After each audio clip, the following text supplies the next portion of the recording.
ஒரு முக்கிய செய்தியாக பார்த்து கொண்டிருக்கிறோம். தேமுதிக தலைவர் விஜயகாந்த் மரணமடைந்து விட்டார் என்ற ஒரு வருத்தம் மிகுந்த ஒரு செய்தியை பார்த்து கொண்டிருக்கிறோம்.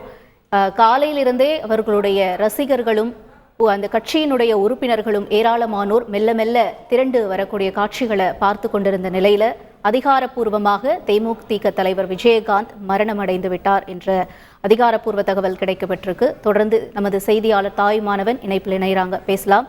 தாயுமானவன், வணக்கம். அனைவருக்கும் பிடித்த ஒரு தலைவர், ஒரு நடிகர் என்றே சொல்லலாம். இவருடைய மரண செய்தி எந்த அளவிற்கு ஒரு சோகத்தை ஏற்படுத்தி இருக்கிறது? என்ன நிலவரம் தாயுமானவன்?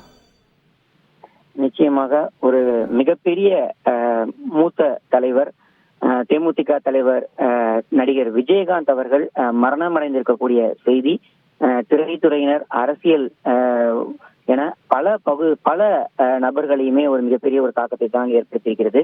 தேமுதிக தலைவர் விஜயகாந்த் அவர்கள் மறைந்து விட்டார் என்ற ஒரு அதிகாரப்பூர்வ தகவல் என்பது தற்போது வெளியிடப்பட்டிருக்கிறது. குறிப்பாக தேமுதிக தலைவர் விஜயகாந்திற்கு கொரோனா தொற்று என்பது உறுதி செய்யப்பட்ட நிலையில நுரையீரல் பாதிப்பு அதிகரிப்பின் காரணமாக இயற்கை சுவாசம் என்பது மேற்கொள்ள முடியாத நிலையில வெண்டிலேட்டர் உதவியுடன் சென்னை நந்தம்பாக்கத்தில் இருக்கக்கூடிய தனியார் மருத்துவமனையில சிகிச்சை பெற்று வந்தார். குறிப்பாக உடல்நிலை குறித்தான அதிகாரப்பூர்வ அறிக்கை என்பது இன்னும் சில நிமிடங்கள்ல வெளியாக இருப்பதாக தகவல் வெளியிடப்பட்ட நிலையில் தற்போது தேமுதிக தலைவர் விஜயகாந்த் அவர்கள் உயிரிழந்து விட்டதாக தகவல் என்பது வெளியிடப்பட்டிருக்கிறது. தொடர்ந்து அவரது உடலானது அவரது இல்லத்திற்கு எடுத்துச் செல்லப்படக்கூடிய காட்சிகளை நம்மால் நேரடியா பார்க்க முடிகிறது. குறிப்பாக தேமுதிக தலைவர்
செய்திகளை உடனுக்குடன் தெரிந்து கொள்ள உடனே சப்ஸ்கிரைப் பண்ணுங்க.